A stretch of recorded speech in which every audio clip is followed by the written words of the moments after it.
I'm Tom Segura, and this is my last meal.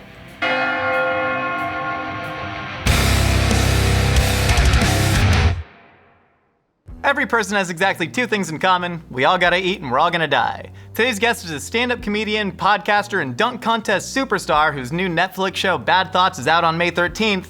They call him Mano Muerto. Tom Segura, welcome to the show. What's up, dude? Thanks for having me. Of course, can you tell me how you got the name Mano Muerto, dead hand? I used to spend my summers in Lima, Peru. That's where my mom's from, and I would go to an all-boys Catholic school there called Inmaculada. I would go to classes, and so this one particular day, a teacher was like telling me to stand, like, where's your pencil, where's your paper? You don't have anything. I didn't have anything on my table, and I was like, I kind of was stumped. And then they started to chirp in class. They're like, he's the gringo, he's the visiting American. So then he was like, okay, come up to the front of the class. And he made me stand in front of the class, and he goes, the kids are gonna ask you whatever they want, and you have to answer. And I'm like, oh, okay. I thought they were gonna be like, so where are you from? Yeah. Do you know any movie stars? Yeah, like, what's it like in America? And they were all like just vile, crazy questions.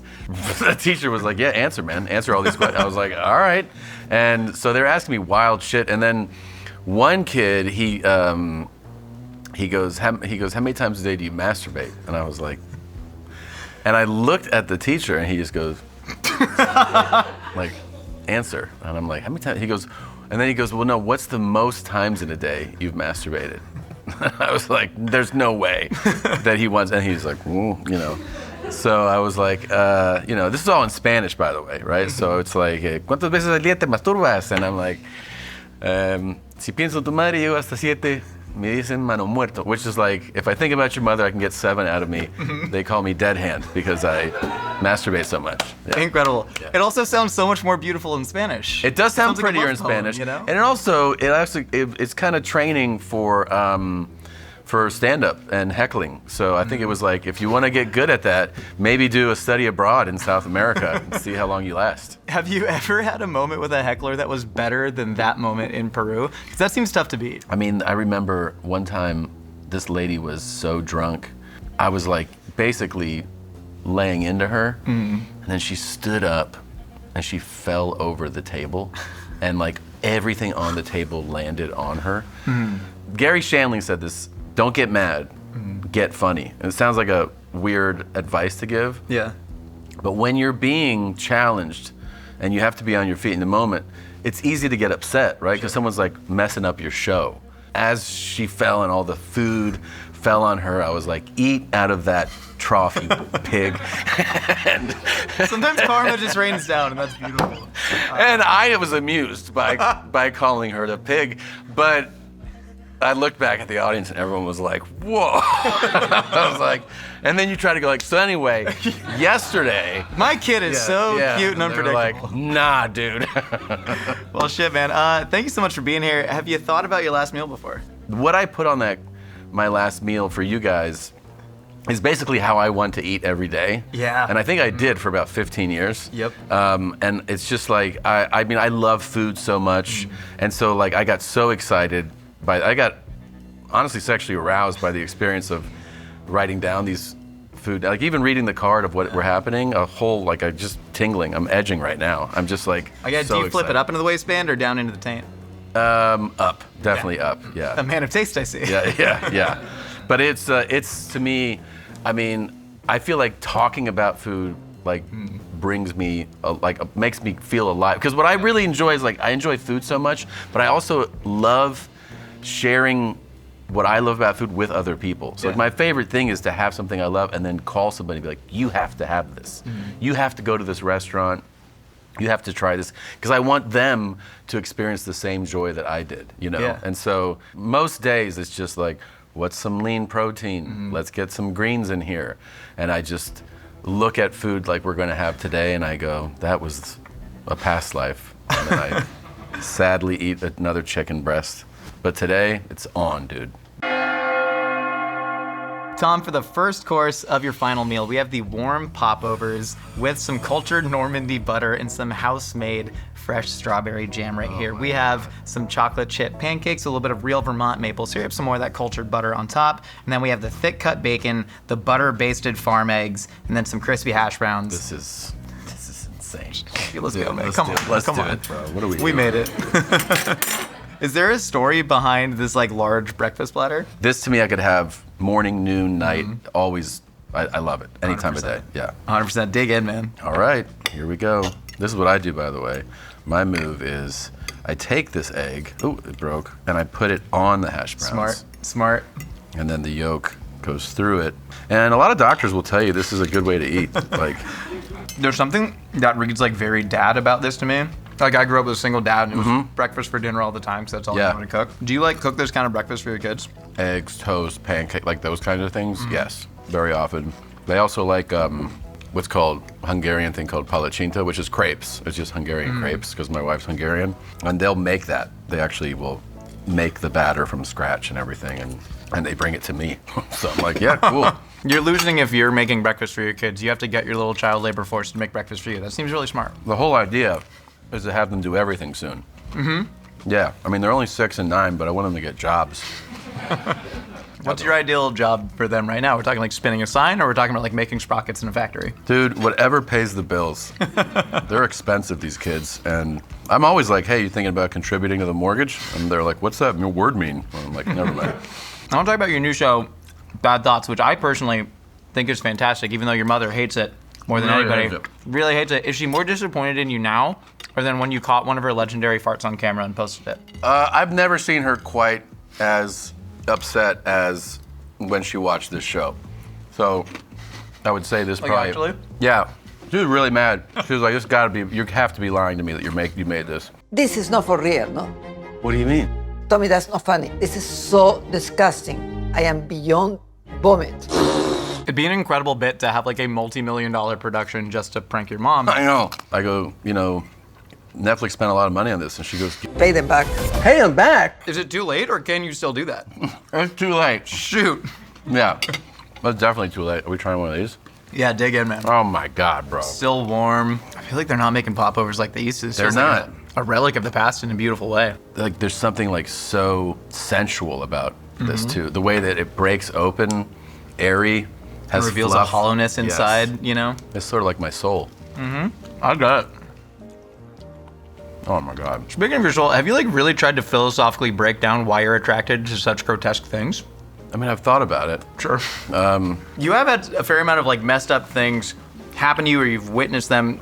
Can I name off a couple of instances and then you rate them on a scale of 1 to 10 from least to most traumatic? Sure. Observing an 84-year-old woman in an operating room getting a softball-sized vaginal cyst removed when you were in 6th grade. That's pretty high up there. It definitely put the fire out on my doctor dreams.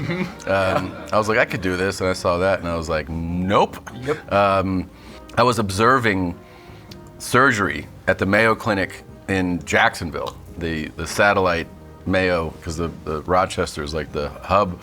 My uncle set it up, and he was like, because I was like, yeah, I want to be a surgeon, and he was like, okay, well, you can go spend the day with these surgeons in Jacksonville and watch them perform surgeries. And I was like, great, this will be fantastic.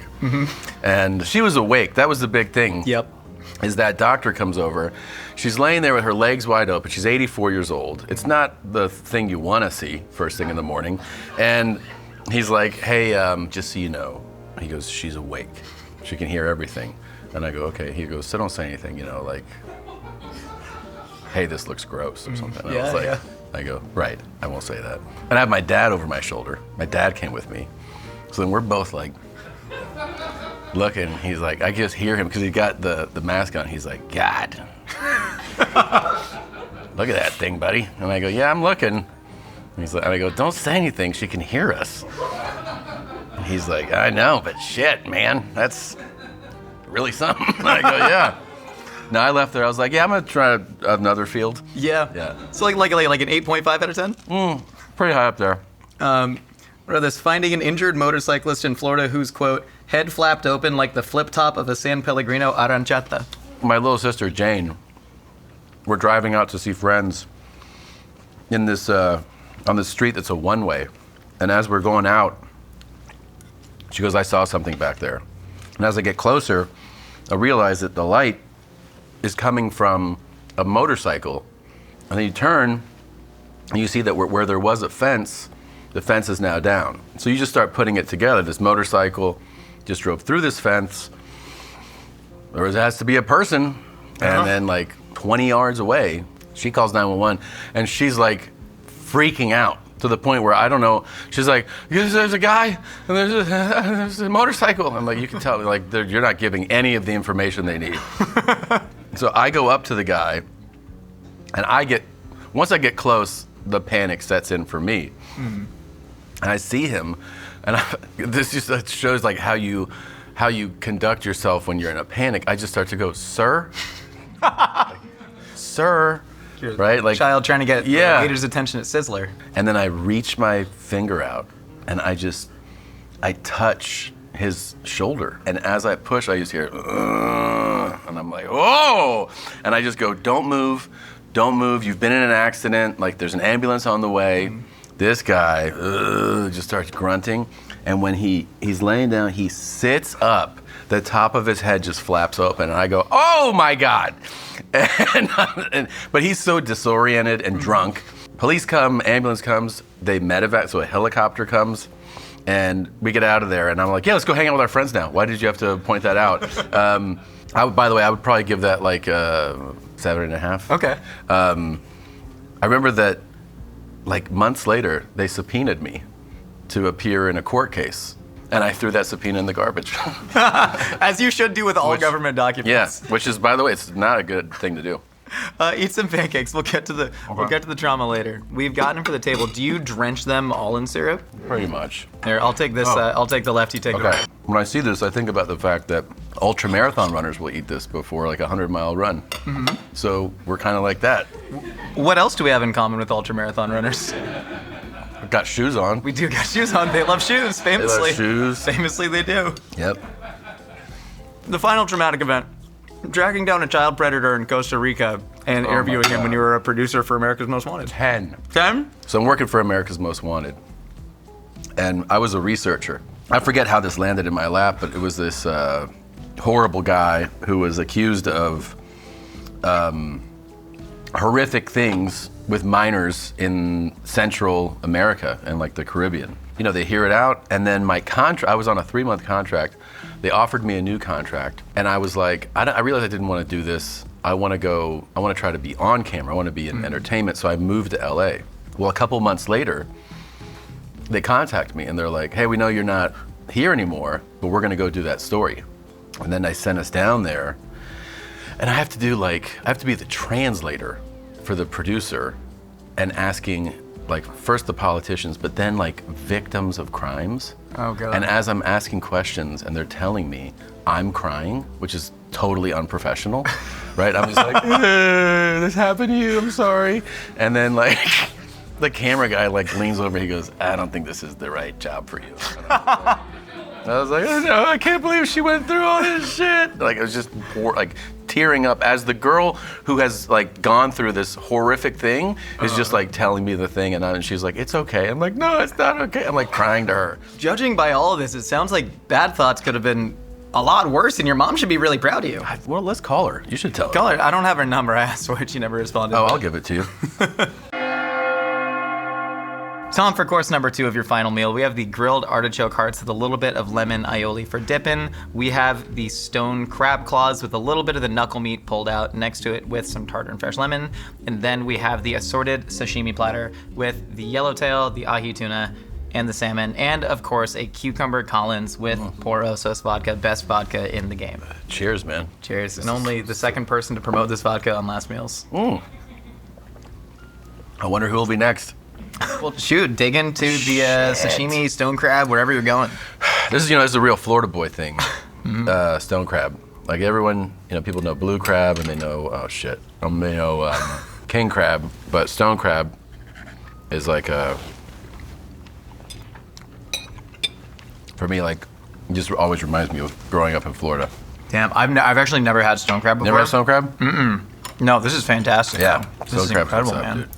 Now we're getting our protein in, dude. Hey, It's like we negated the chocolate chip pancakes altogether. They don't even count anymore.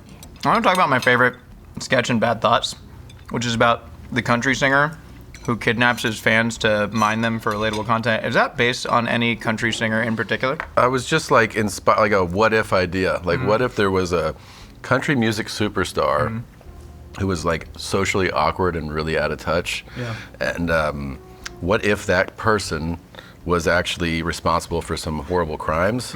And I didn't think of anybody in particular that it would inspire it. Wait, but what about like the fashion, the beard, and I mean, it feels evocative of somebody. I can't quite place it. Like, yeah.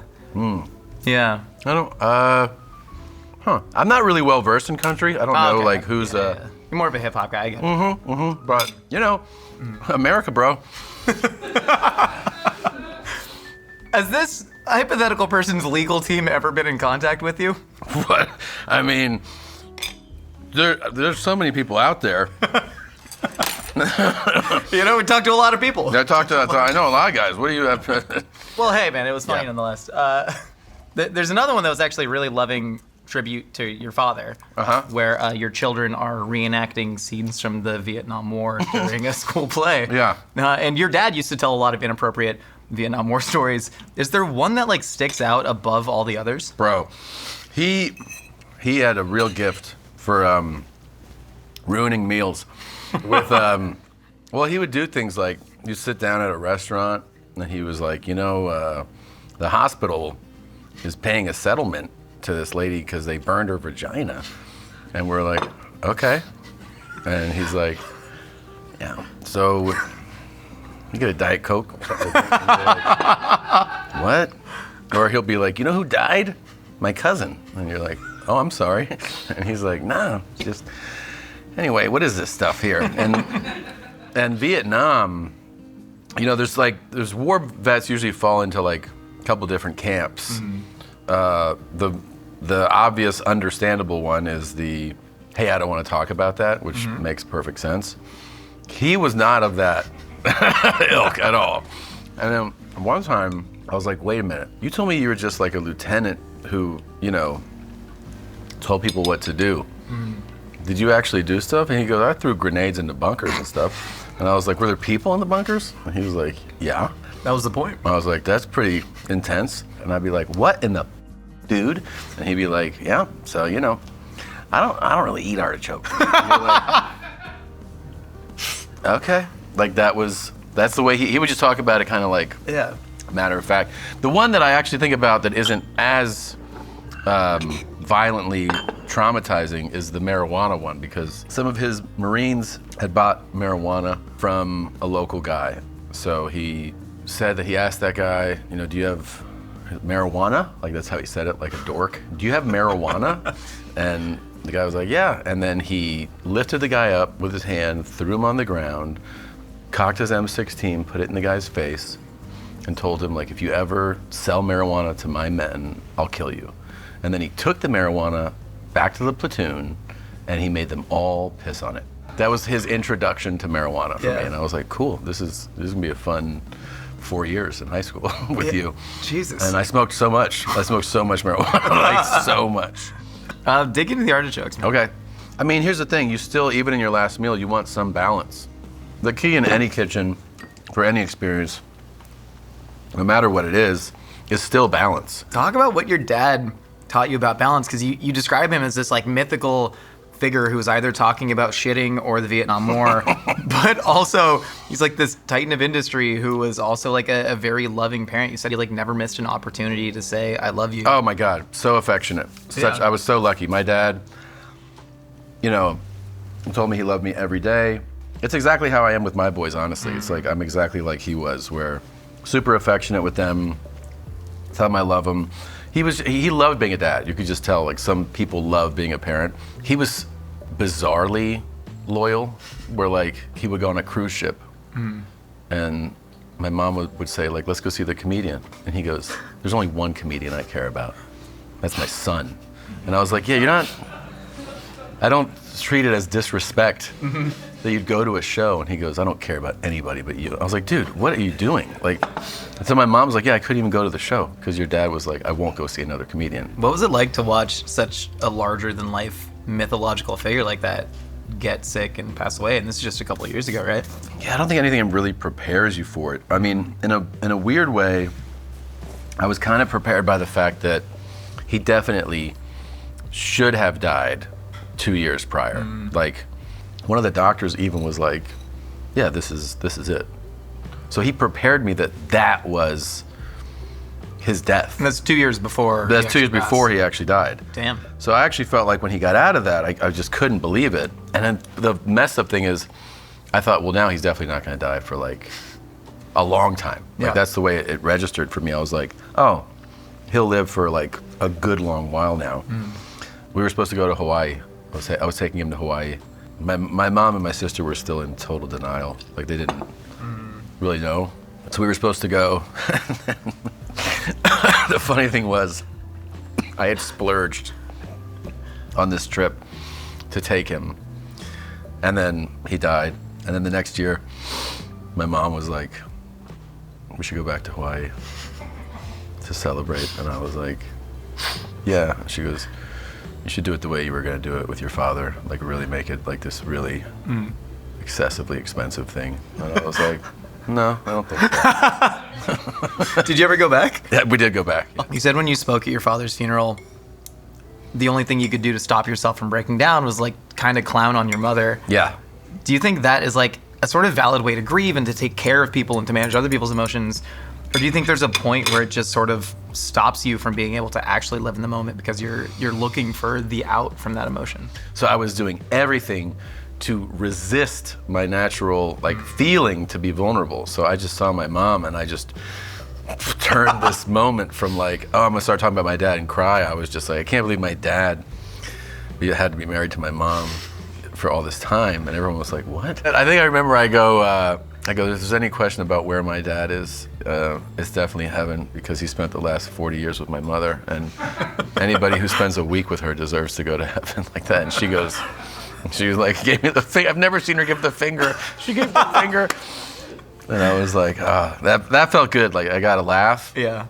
And I was like, I said something. I couldn't have like said what I really wanted to say. Sure. Like in that moment, I couldn't do it.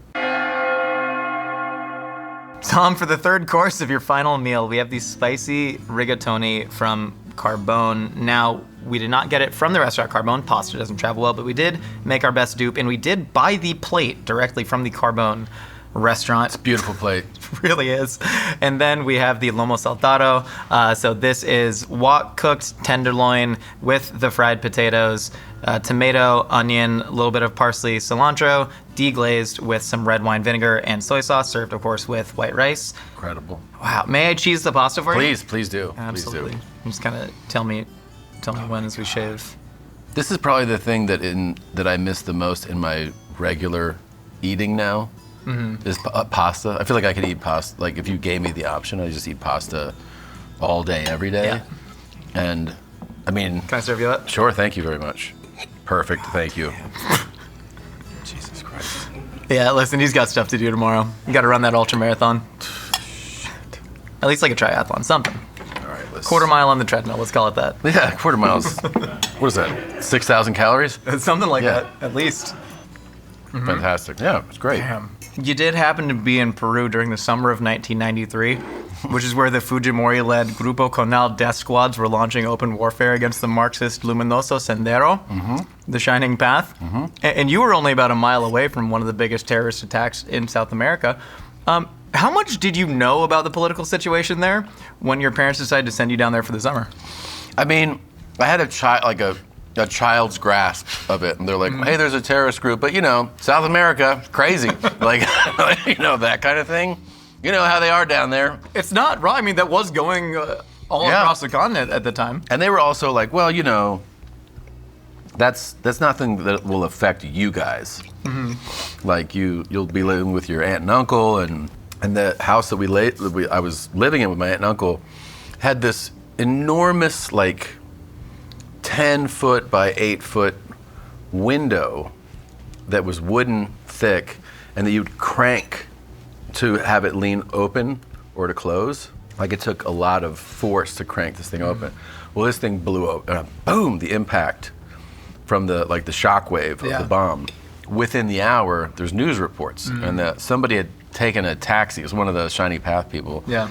Took a taxi, loaded it up with 2,000 pounds of dynamite, and drove it into a building and blew it up. And so I called my parents. I was like, "Yo, do I need to? Should I come home?" And my dad was like, "No, you're okay. Were you there or something?" I'm like, "No, I'm at this house." Did you do it? I'm like, "No." He's like, "Okay, well, everything's fine." Yeah. I'm like, "Everything's fine?" Like just zero thought whatsoever. My mom was like, like disappointed in them. Can't believe they would do that. Like disappointed in the Shining Path. Yeah. And I was like, yeah, it was pretty shitty of them to do that. That does seem like a vestigial type of parenting that you don't see a lot anymore. Of like Totally. the world, of course, it is a nightmare. It is the history of the world is that of just bloodshed forever. But also, chances are you're going to be safe, and also you can't live in fear. Do you try and instill that in your own kids? Do you ever take inspiration from the way your parents acted during that? I definitely adopted some of that in my parenting, I think, I think I also, though, have he had more patience than I do, I think. I'm always just like, what is going on? And my kids are like, stop yelling, we're just children. I'm like, okay. I gotta love it. Dig into the lomo saltado, Okay. please. Like, I love introducing people to Peruvian food. This is like the stuff that I grew up with, at home and fell in love with. And I love that so many people learn about the cuisine. What sort of appreciation did you take away from living in Peru during those summers? Like seeing how other people lived not in America? You just start to like them more, it's your home. You start like, this is where I sleep, this is where I eat, this is where I go to school. These are, my friends start becoming people that are from there. And then it's just, it's humbling. I'd never seen poverty at the level that you see in Latin America.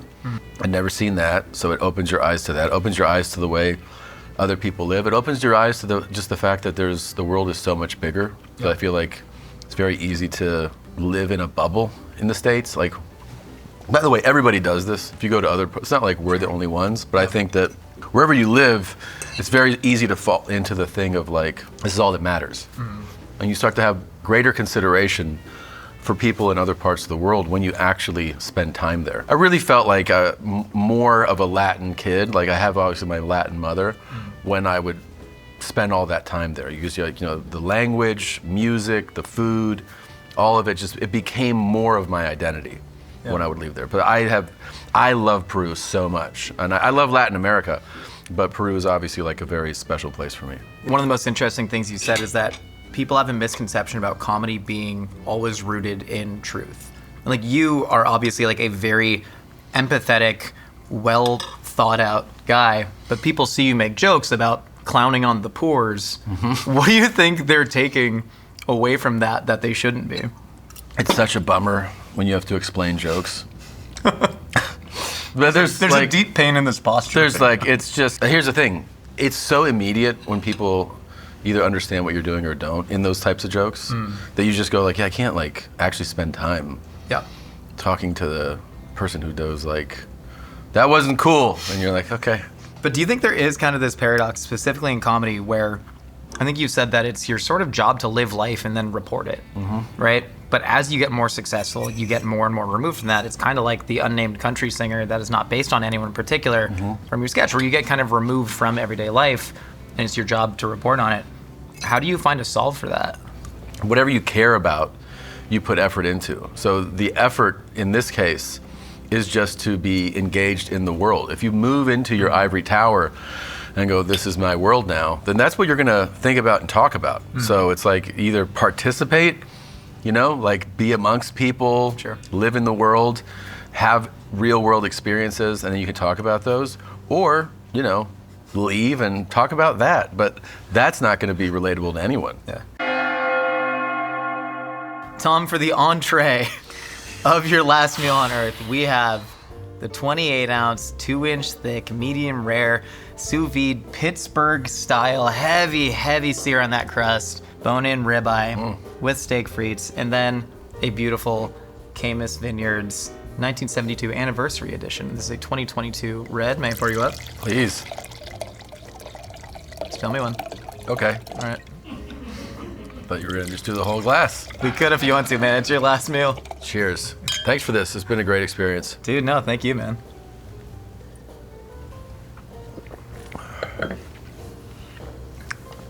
It's great Fantastic. stuff. Yeah. Nice Burbank parking lot temperature. It's exactly how they tell you to keep your wine. Wait. Look at this steak, bro. Please, man, take whatever you want. Just save me some noshes on the bone later. The bone is really, that's the move, dude. I'll arm wrestle you for it. A couple of these. Oh, Jesus. You ever think that ultra marathoning isn't the sport for us? I don't know. Strongmen do it. They do it right, dude. In your second Netflix special, Mostly Stories, you said that you don't want to live past 70. Yeah. Was that ever true? And or is it still true today? I think the whole point of that bit for me was like, I don't want to get super old Yeah. and break down. And it feels like 70 is the beginning, the official beginning of the end. Like It's almost like 70s where you've made it, where it's not like, oh, you died. Yeah. Yeah. If you die at 70, they're like, this is what happens sometimes. Yeah. But it's like 70 is when things just start to fall apart.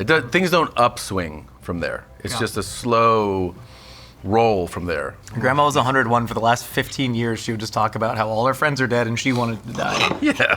Like, well, I'm not going to do it for you. I know. I don't want to be around for, I guess, all the decaying. Like the decomp while you're alive that happens.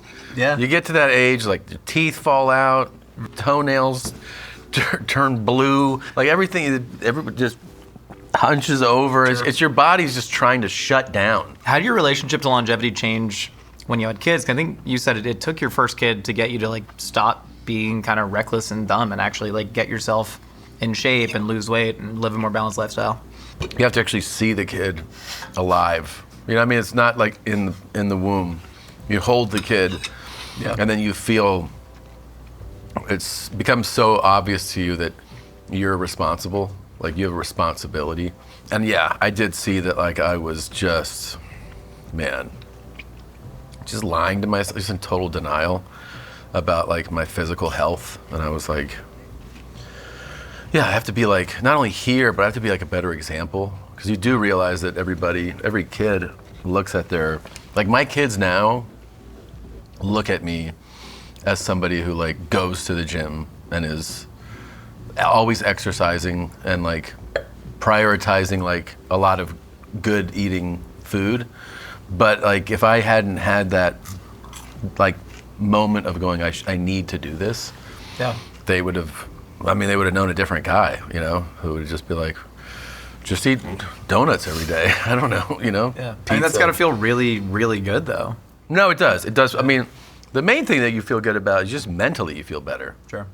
It's just, you don't realize like how much strain and stress living that way like affects you, because you are kind of like more stressed out. You're groggier. You're more tired. You're not happy. You're anxious, and those things kind of all together it just doesn't feel good. It doesn't feel good to be a slob. Like it's weird because it's kind of fun for a little bit. Like when you fully embrace it, and you're like, I don't care, I don't eat well, and I don't move, and I don't give a shit. I'll always eat whatever. Like you kind of like embrace it, but then you have to like go like, oh yeah, this isn't like a part in a movie. I'm living this life, and that's where it just catches up to you. Do you think any part of that is like the aesthetics of culture changing over time? Because I think you've told a story where you like go up on stage wearing a ripped t-shirt and somebody's like, hey man, you're going on stage, like don't you want to look a little bit nice? And you're like, no, this is the look. Yeah. Like there was this kind of like dirtbag comedian aesthetic that didn't just apply to comedy. Do you think that's on its way out now, or is this just like a personal choice that you've gone through? I mean, we're obviously in a, like right now, we're way more health conscious than we were 10 and 20 years ago, because we just always kind of evolve and learn things. So I feel like you do see a lot more people, not just in comedy, right? Just like in life, who know so much more about like health and wellness and taking care of themselves. And yeah, so like that bleeds off into comedy too, where there's just more people that are into fitness and all that stuff. But I don't really know that we would see that slob kind of character go away. Although, like, when I say it right now to you, I don't think of somebody like immediately as filling that role. Right. Yeah, who is it? Because I can think of people that I watched growing up and like really did glorify that in a way. Yeah, I mean, I guess Bert. But also Bert is out there like running every day. Ish. No, he's not. Was he lying? Can I just ask you about what Bert lied to me about when he was on the show? Dude, like, without seeing it, everything. 1,000%. Did the mechanic story even happen?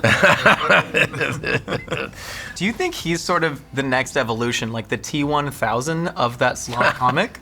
Like the slob comic before was just sedentary, but this one can move and throw a spear. Dude, that's pretty good. That might be the case. He might be an evolved slob. Because he is gross. He is so gnarly. He's the grossest guy I've ever been around. And yeah, he's like, shirtless and barefoot and drinking and belching and just, I don't wear underwear, and I tape my toenails to the bottom of the coffee table. You're like, what the hell's going on? And then he's still he is smart, he's funny, thoughtful. And I'm telling you, with his athletic prowess, it almost feels like a cartoon. It's comical. He seems like a folk hero character from a country that doesn't exist anymore. Yeah. It's like, well, they lost the Civil War in 1983, but they had this character, right? Yes. Big belly, larger than life, throw a spear. It's totally true. And maybe it's why they lost the Civil War, is because they had that as an icon. It totally could be. I'm sure there's somewhere in Eastern Europe that he's supposed to be living in right now. South Moldova. Yeah, somewhere down there where they're like, where is our God? And like some village. And one day one of them will get an internet signal and be like, there he is. Tom, for the final course of your final meal on this earth, we have the chocolate souffle straight out of the oven with some vanilla ice cream on the side, and then we got just the fat brick of bread pudding right here. This is a little bit of brioche bread, vanilla egg custard, a little bit of caramel cream on top, and then the ice cream. Dig into the souffle before it deflates. Okay. Oh, man. That's the ticket. Ooh. Oh my God. When your dad was on his deathbed, he said he knows what happens after you die. Do you remember what he told you? The world goes on. That's really beautiful. It is kind of beautiful. Yeah. I've thought about it quite a few times. Yeah, you know what happens when you die? The world goes on. Well, he said it. He was pretty close to dying. But yeah, in the time since then, I always just think about it at random times. That's literally a Buddhist haiku, right? Yeah. It's like the world is the subject, not you, despite the fact that you were of it. Mm-hmm. I believe he also made a confession to you on his deathbed where he told you something that he'd never told anyone before in his life. That he liked a full bush on a woman? Is that what you're talking about? Yeah. Yeah. Yeah, I'd never... That's not as Buddhist. Well, kind of Buddhist if you think about it in certain ways. It's so weird, by the way, when a father shares what makes his dick hard with his children. Would you rather him explain it, or you find it in his porn stash in the garage next to his Nissan? Definitely find it. Okay. Yeah, I didn't want to hear a thing about what turned him on. My dad like the opposite of your dad, if the magazine that I found is true. Can I tell you something? I hope big bushes kind of really come back. All these things are cyclical. Yeah. And like fully shaved, I've never like really been, oh my God, please shave everything there. Sure. So it looks like you're 19. Like just let the hair grow. Have you been saving? I'm digging. Have you been saving like anything super up to tell your kids on your deathbed? I mean, I think they'll have YouTube. So they're gonna be like, you don't have to tell us anything else, dude. I cringe at the idea though of my sons knowing what arouses me. I really do think that's a weird thing that like any parent is like sharing any of those thoughts with their kid. Yeah, so like when they hear you say stuff like a man's taint is like Machu Picchu, like forbidden and mysterious, but once you get there, it's unforgettable. Thank God they don't know any of this stuff yet.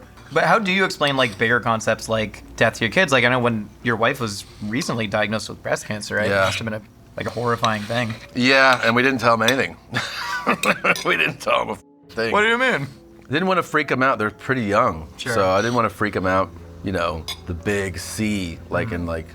So I don't think that their minds could really grasp, you know, like the way that could go. And I didn't. And like you know, my wife and I talked about it, and so we're gonna tell it. Like we're gonna talk about it, but we didn't talk about it at the time because honestly, she didn't want to and didn't want to have like that conversation with them. So we just didn't tell them. Did you ever get any messaging about death growing up, or have you ever really feared death in that regard?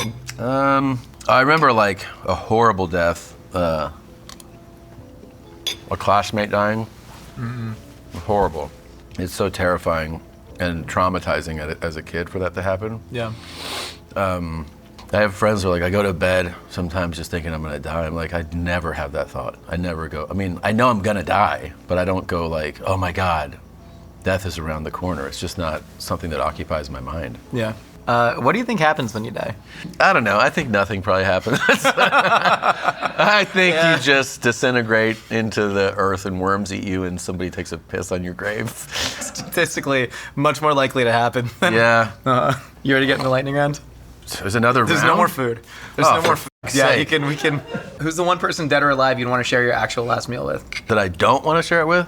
I think I said that you would, but Oh. you can. Who's on your mind that you don't want to share your last meal with? What was the question? Wasn't don't? No, it's who's the one person dead or alive you would want to share your actual last meal with? Oh, my dad. Okay. Yeah. Who don't you want to share your last meal I was gonna say Hitler. I thought that was like a standard question. I was like, I don't want to have any food with him. with? Good answer. He's a real bad guy, in case anybody doesn't know. We're notoriously anti-Hitler on this, even though somebody did say, our last guest said I looked like Himmler. Ooh. Let's see. What song do you want to be played at your funeral? Like Big Booty Hose. Like something like with like a beat Yeah. and a festive feel. Yeah. Who's your dream eulogizer? I'm trying to think. I mean, my wife always says that she's definitely going to outlive me. And I try, like, I think it might be true, but I always try to tell her, like, if I knew I was dying, I'd kill you. You know, just to, like, so you don't beat me. I don't know. She would probably be too emotional to give a eulogy. God, I guess I'd have to do it. Why is this so hard? I don't know. Most people are like Oprah. Oh, really? They do it like that? Yeah, there's like Oprah. Okay. I want Oprah. Oprah. What's your biggest fear? I don't like rats. What's your greatest regret? What the f***? Why can't I talk about rats? You can talk. You were done talking. I'm sorry. What happened with the rats? I don't want to talk about it. What's the next one? What's your greatest regret in life? Oh, these two chicks I was walking around Rome with. We rode the train together, and the one was like, you know, why don't you come with us? And I let them go, and I think about that was probably the last chance I had for a threesome, and it just kind of... Finally, Tom, are you happy? Oh, dude, I'm so happy. It's so much food, but it's really so delicious. Thank you, man. I really enjoyed it. Thank you. I'm sorry I struggled so much with those questions. I think it's kind of your fault. My brain's kind of not... I agree with that. The food coma really hit. It really hits hard. I feel truly. really slow right now. We got that ultra marathon to wake up for. And also, you got to go watch Bad Thoughts out on Netflix. It's truly fantastic. Tom, can you deliver your last words to that camera right there? Okay. There's no great meal that isn't followed by diarrhea. We know where to find Tom tomorrow morning, everybody. You'll find me right there. We're going to live stream our own diarrheas. Oh my God. There's going to be diarrhea in the car on the way home. 100%. Mythical 24/7 is available to stream on Amazon Prime and Fire TV channels, Roku, Samsung, and more. Be sure to check out the Mythical 24/7 channel and stream episodes of Good Mythical Morning and Mythical Kitchen.